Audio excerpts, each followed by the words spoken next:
So what kind of things do you have in place at the moment? Techniques do you have in place at the moment to help you protect your peace from anyone in the struggles of the world at present?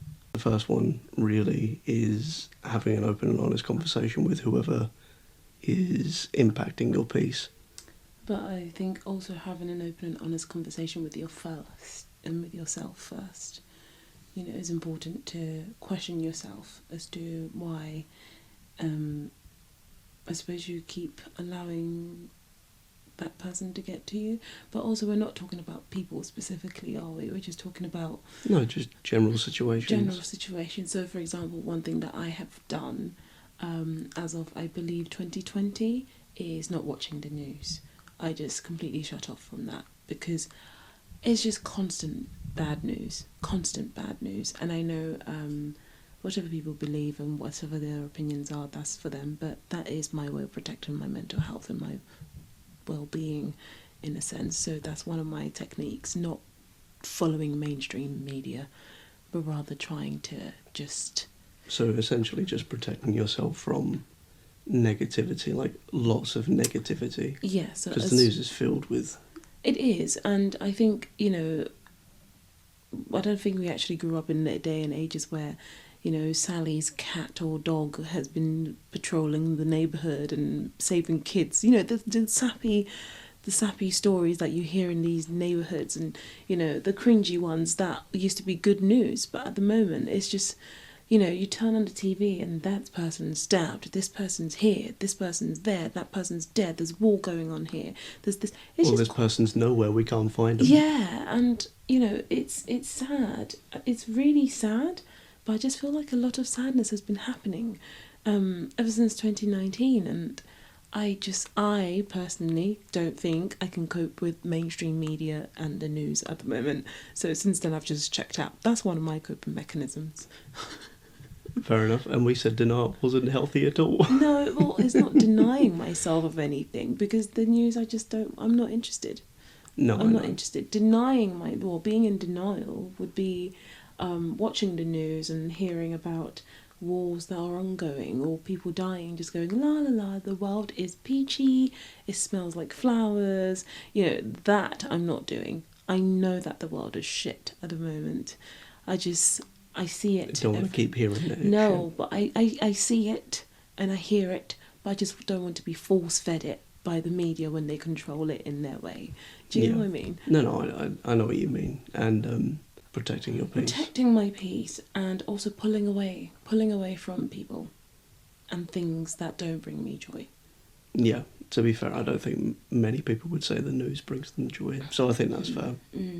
But also, if there's someone that you spend time with and you feel every time you spend time with that person or set of people, you feel drained after you've had that interaction with them and you don't feel good about yourself. No, if you keep putting yourself in that situation or that environment, it drains you far quicker than anything else. But I feel like we as humans, for some reason, have put in place these traditions, and we've put in place these... it's almost like we must do it. It's almost... Christmas is coming. No, it's social expectation. That's exactly it. Christmas is coming, and lots of people are going into their family homes and they're travelling far and beyond to go home, spend time with their family, which, again, lovely. But not... They're going... Yeah, not for everybody, realistically. And they're going to see people that they don't necessarily get on with, some family members that they just... every time you meet, it's some form of hostility or drama or some sort of... Or some kind of, I hope they don't say this. Yeah, if you're feeling like there's this thing about me that I've discovered over the year. That's it. And I'm going to be seeing them. That's it. But I don't know how they're going to react to that, and it's going to impact not only just this Christmas... Yeah. But the rest of... But why do we continue to go back if we just know that? Why do we do that? Because it's family. Because it's tradition. Yeah. But I just feel like it's okay. It's okay to remove yourself from such environments and detach yourself away from people like that. It's okay. It doesn't matter if they're blood or not. I just feel like Not saying I hate you. You can love them, but from a distance. Do you get what I'm trying to say? No, I get what you're trying to say. Yeah, so that's one way of coping, just completely loving them from a distance. And I think once a line has been crossed with me, I just go, right, this arm's length, you stay over there, I'll stay in my lane. If I see you, hey.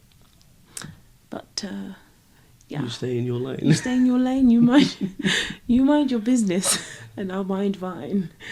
No, well, I think you can get to that stage after you've at least had a conversation, because one, you don't want to assume the worst, where they, like, whether it be a friend or family or whoever, you don't want to assume that it's coming from a negative place, where they've assumed lots of things, they're very ignorant in different ways or whatever way.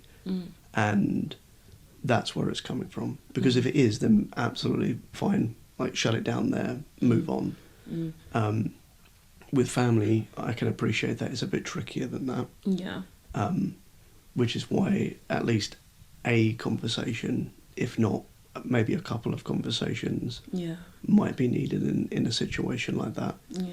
But at the same time, if you keep hitting your head against the wall, and you keep going round in circles, and it's very clear that you're not going to move, and it's quite a fundamental, I don't know, topic, conversation, thing about you, whatever you've fallen out about, then at that point you can be like, you know what, I've at least tried. I've tried to move them into a position where they at least understand. Maybe not fully agree, because you can still respect people and disagree. Of course. Agree to disagree. Agree to disagree. Respectfully. Yeah, respectfully. Like, you've chosen to do this. I don't agree with it. Yeah. But that's not going to stop me from respecting you as a person or loving you as a person. And I think at the very least, if you can get to that, then you don't need to protect your space as much. Yeah. It would be nice if they agreed with it, but not everybody's going to agree with everything anyway. Yeah, you're right.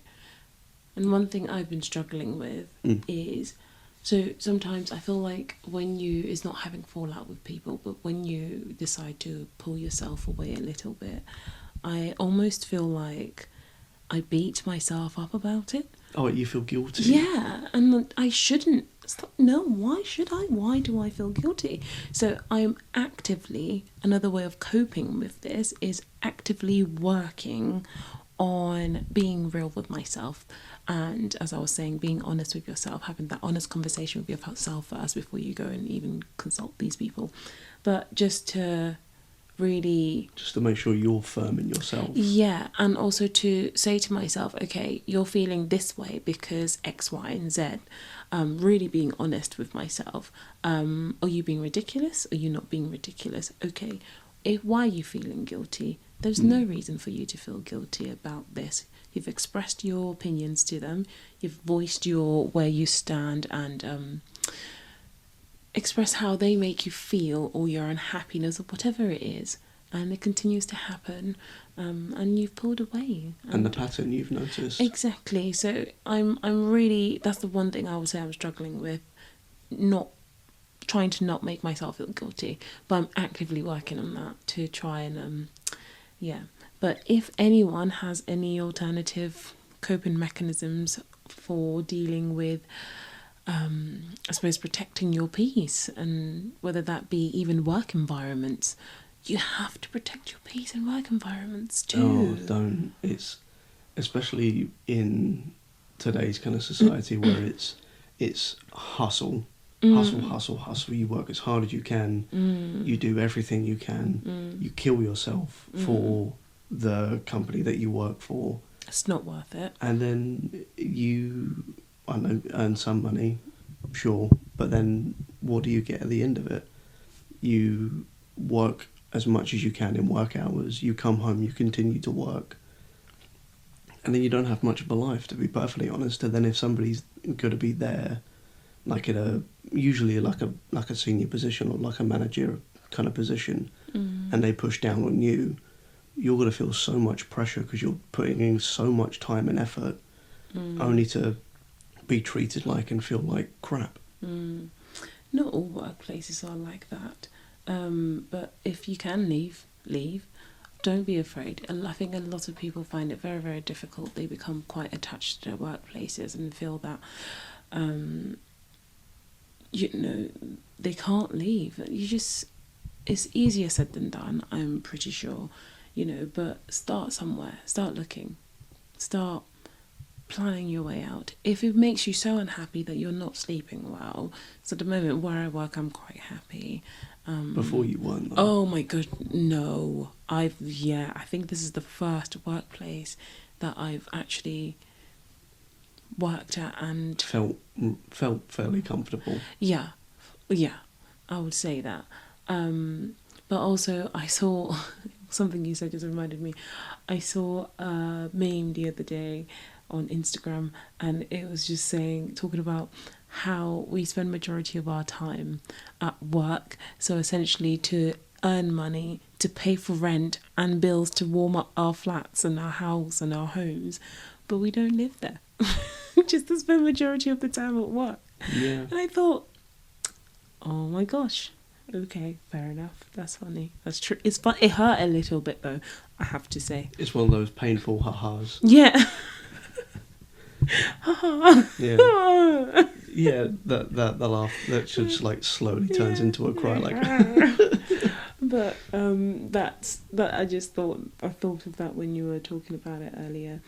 But yeah, guys, just let us know what other ways you cope with such difficulties, I suppose, and what other ways do you cope? Well, I'm just a big fan of having that conversation with people, because if you don't have that conversation, you're going to continue to internalise it, like you said about having that conversation with yourself and being sure about how you feel. But then if you don't express that to someone, then you're going to get trapped in that cycle of, am I crazy? Yeah, talking to yourself. You can look in the mirror while you're doing your makeup or popping spots or whatever you're doing. God, that's what he does. Yeah, puts on makeup and pot spots. But if you continue to just talk to yourself about it, you're going to essentially just kind of like run around in circles and continue to make yourself feel worse because you're continuing to talk about it. The situation doesn't get any better, and then you start to like slowly spiral out of that. But if you were to have that initial conversation with yourself, sure, but then move on to say, hey, Fred, you've made me feel X way because you did Y. But go on, sorry. And then if they are receptive of it, then great, problem solved. That's it. There's nothing more that needs to be done. Obviously, if they're not, then it can continue on in a different direction. Yeah. And I appreciate that like direction isn't what's the word? It can bring anxiety to people because they don't like having those kind of conversations and that kind of it's confrontation, but not in an angry way, because you're putting something to somebody, and then they don't agree with you, and so you're having to argue your case to somebody. Another thing I'll add on to that is I think sometimes we ponder on things too long. In the sense of you think about it too far. People have lots and lots of arguments in their heads. You're talking about that thing from like 3 weeks ago. Yeah, but one thing I've really worked on this year is if I'm feeling uncomfortable or if something was said or done to me to make me feel some type of way, I try to address it right there and then. It's not easy, but I've had to work on it incredibly hard, and I think that stems from, again, me also taking prayers quite seriously. I've taken my relationship with God quite seriously this year, really tried. I'm not perfect at it, but just really tried to just reading the Bible more, trying to interpret things for myself. But sometimes, say if I was having a conversation with one of my managers and I felt a little bit awkward about how I may have come across, or if I made a mistake at work and I felt quite shamed about it and, you know, really panicky about it or anything like that, and they make a comment that I don't understand but it makes me feel anxious, I would go, hey, what did you mean by that comment? Just because I'm starting to feel anxious about it. And of course, you know, if you meant it this way, then I'm sorry. But if you didn't, then can you explain why? Do you get what I'm trying to say? So I've been really working on getting better with that and just confronting things, not confronting per se, but rather just trying to put a stop to it before you go home. Before I start spiraling. And then internalise it and spend too long on it. Yeah, and once it's out there, majority of the time you realise that you've actually built this massive case in your head and it's not as big to the other person. So that's really helped in terms of my anxiety as well. I mean, yeah, just following on from that, I think a lot of the time that if like say you're feeling some type of way because someone said something, a lot of the time they haven't registered it the same way that you have. They either meant it a different way and you took it another way, or you know, or it's something like that. So doing that initial like is this what you meant by it, or like what did you mean by that, and just giving the opportunity for them to explain it maybe like in a different way or clearer, and then it can solve a lot of issues of, well, so and so said this, they clearly mean it like this when really they meant nothing. Like they never meant it to like offend you in any way or make you feel small or whatever it might be. But I think one of the other things I think is really important as well is actually doing things for yourself as well. Like doing things, and like a way of protecting yourself is making sure that you're happy every day. Yeah.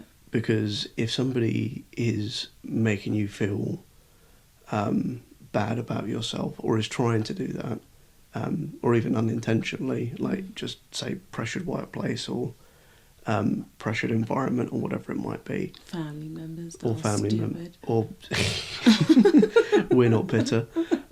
Or stupid family members. Then making sure that you are happy within yourself and have something that brings you joy at the end of the day. Or stupid friends. Or stupid, or any stupid person. Yeah. Doing something that will make you happy will mean that you know that whatever's going on is temporary, that when you get back to your home, your safe space, you can just put your feet up and relax. You can do the things that you enjoy. Yeah. And while you're enjoying it, you might have the thought and realise, like you might remember what was going on and be like, you know what, it's such a small aspect of my life that it doesn't even matter. Well, if you want to deal with it, fine. Do you do that? Yeah. Good yeah. for you.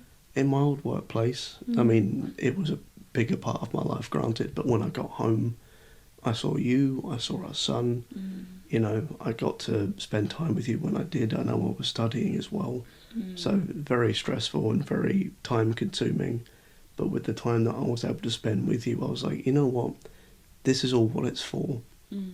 This is the end result that I'm hoping for and looking for and working towards. That's the only reason why I'm here, is to do these studies, to pass these exams, so that we can move on and push past wherever we've been.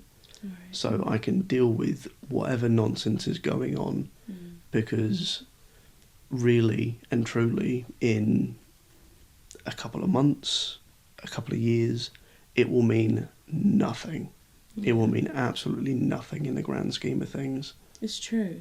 I'm starting to do that more often, whereby I just think about our son and just go, I'm going to go back to him at home, and he hugs me and it all disappears. I'm going to tell him to tell me that he loves me. So long as, I love you, mummy. Because he's not even 3 yet. Like, he'll say it, but like he just needs that a little bit. Sometimes he says it. He does. Love you, he does. Love you. Yeah.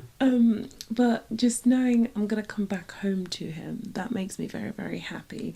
I suppose other people have their pets and their plants, whatever you've got. I'm a dog dad and a plant dad now. But is having that something to look forward to. And if you don't have like anyone at home to come home to, you can, maybe in the evenings you can set yourself up a little, I'm going to go for a walk, I'm going to, something to that's for you, something, it's your time. So at the moment I would say, working full time, being a mum as well, and studying this year, as well as you studying, it has been incredibly difficult, we have to admit, with very minimal family support. However, every week I manage to get myself to the gym. If you can't go to the gym, you have to go for a walk. Do something that is designated for you. And 2 years ago, we weren't doing that. I wasn't doing that. And well, partly because it was COVID. Yeah, but the last year and a half since I started doing that, I find going to the gym, whether it be for an hour and a half, 2 hours, it's my time. My time whereby I'm not being touched by anybody, I'm not being questioned, because at my profession I get questioned all the time.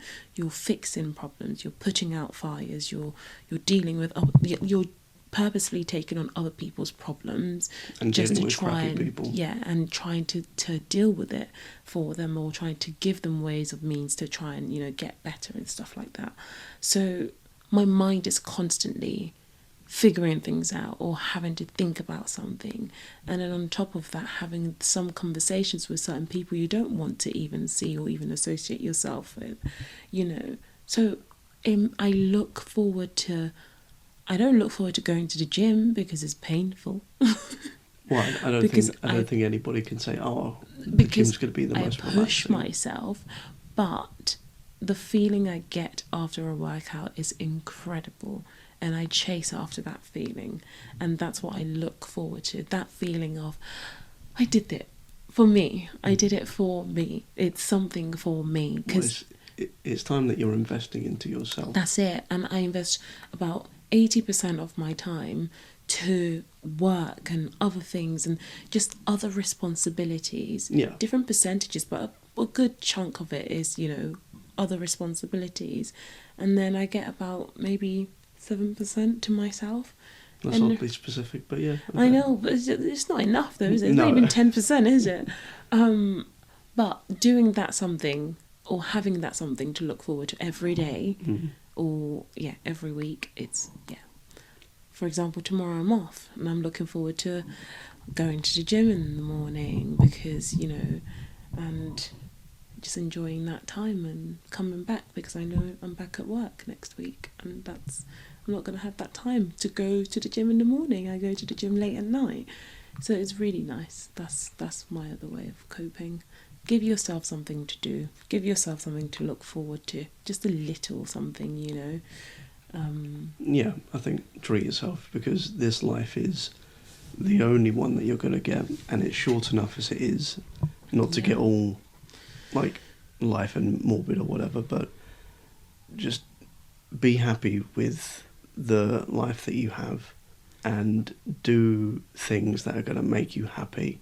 So if something isn't making you happy, find a way to make you happy. Or remove yourself from it. Or move on and find something different. Again. Try new things, have new experiences. Because even if they don't all go well, when you look back, they can be the funniest stories. Like, you remember when we went and tried like pottery and made an absolute mess of everything? By the way, guys, we don't do this. We don't have the time to do any of this. We're just simply trying to spitballing, talk like just to coming you up guys. with random things. Yeah, we're trying to talk to you guys, as well as give you advice on ways we're coping, as well as trying to talk through how we wish we could also cope. For example, going to new places and trying new activities. We don't have time for that. We don't have the luxury. That's a luxury to us. Well, I think that's more for our personal situation, just because we don't have a huge amount of family support with our, situation. With our situation. With our schedule. With our work schedule and son and stuff. It's just because you were saying, even pottery, I'm just trying to emphasise we don't have the time or the extra finances to go take out pottery classes, but it's just essentially what we're trying to say is have something for you, whether it be going for a walk, whether it be having a bath after a work day, whether it be having a cup of tea after a work day, do that. Do whatever that something is for you. Mine is having a shower at the end of the working day. It's my reflection point. I think that's important to reflect as well. Yeah, it's like in the shower in the night, because I shower twice a day, but in my evening showers after work, it's just like, it's so relaxing. Just putting some lo-fi music on. I turn off the candles because I essentially just want to completely just zen down. Essentially, you can physically wash yourself down, but also mentally, like, just wash the day off of you and just sit down and be like free from it as far as you can until you wake up the next day. I try. Wow. My mind is like very anxious. But anyway, guys, these are some of the coping mechanisms that we use. We can talk about reflection at some point next week. If anyone is interested, do let us know. It is our first session back. It's been a while because, like we said, things have been quite tough, because we stopped studying about 2 months ago. 2 months ago. And it's just been a whirlwind of occurrences. Death, stress, stuff, increment in costs, increments, or just increased amount of stresses, and then the stresses that were already there just got more stressful, which is why we know how important it is to protect yourself and protect your peace in amongst all of that. It's so important, especially for us as a couple, because we go out and we have different stresses, and then we come back home and then we've got family stresses, not like me, you and our son, but like wider family, just like our parents, our brothers and stuff like that. It's a lot, like having to parent them as well as our son. And then you've got friends, we've got lovely friends. We love you guys, by the way, we love you. But just situations that drain you. Yeah, and the thing is, we've got all of this going on, and I know we keep banging on about it a little bit, but every person that's listening to this right now has their own situation or has their own set of situations. Be kind to yourself, man. And everybody that has their own set of situations, and everybody that, etc., etc. Everybody has their own battle and war they're dealing with right now, and it's all kind of relative. Like, for some people, their problems are, I don't know which colour car I want. It seems fairly trivial to you or I, but for them, it's the biggest thing that they need to deal with right now. But everyone knows what kind of mess they need to think about and protect themselves from. So whatever you feel that you've taken away from this today, make sure that you implement it and you do it for you. If even if it's not something that we've said specifically, but it's made you think, oh, maybe I should try this for myself, then you do that for you, for your happiness. But what I was going to say is, what I was alluding to with my sentence earlier was just to say, for us as a couple, everyone's got their stuff going on. Individually, we have our own stuff going on, and then together as well, we're helping the other person deal with their stresses in their side of life. And it can be so easy to take it out on each other, like the stress that we feel from, like the pressure we feel from the stresses. It can be so easy to like let that impact your relationships, which then becomes its own thing, and then it's just a cycle, which can impact your relationships, or it being your girlfriend, it being your significant other, just anyone that you have a good relationship with, that you spend quite a bit of time with. It's so easy, because we go to work and we put our best smile on, put our best foot forward, and then when we come back from work to home, we're just so drained that you're so irritable I am, I'll be honest, irritable and grouchy at the end of the day. I feel like the right answer is no, you're not. But no, I know I am. That's what I'm saying, is the self-honesty. I know I am. And I come back and then you've got a toddler poking at you, and then you've got other life admin bits to get on with, and other, parents calling you with drama, and you have to, it can be so like, listen, I have time. No, I don't have time for your shit. I don't have time. But it's like, I don't want us to reach the point whereby we're taking it out of each other. Just because we don't have time to have to ourselves, to even just have that 5 minutes of... Yeah, but that's why it's so important. Find that little thing that brings you joy. Sometimes, especially for us mums, just hiding or being able to sit on the toilet and have a poo in peace. Or scroll through Insta at the end of the day. It's not even Insta, just huge anywhere. Just to sit on my phone. I don't do that often. No. But for like 5 minutes without... Just to disconnect yourself for a minute. Yeah, just to switch my brain off. It's let me just flick and lose I love it. brain cells for a minute. After everything is done and after I get back from work, and I just absolutely love the 5 minutes before my dinner or after my dinner, just scrolling a little bit into us today. It's been absolutely wonderful coming back. I'm sure we will find our flow properly soon. We're going to try and be more consistent, aren't we? We're going to try and be more consistent with uploading and recording more episodes as well. So stay tuned, and yeah, let us know your opinions down below. How you're coping. How are you guys? How is life? What's going on? Let us know. We want to know. We do. We do want to know. But thank you for listening to us. Take care. Have a lovely week. Bye bye.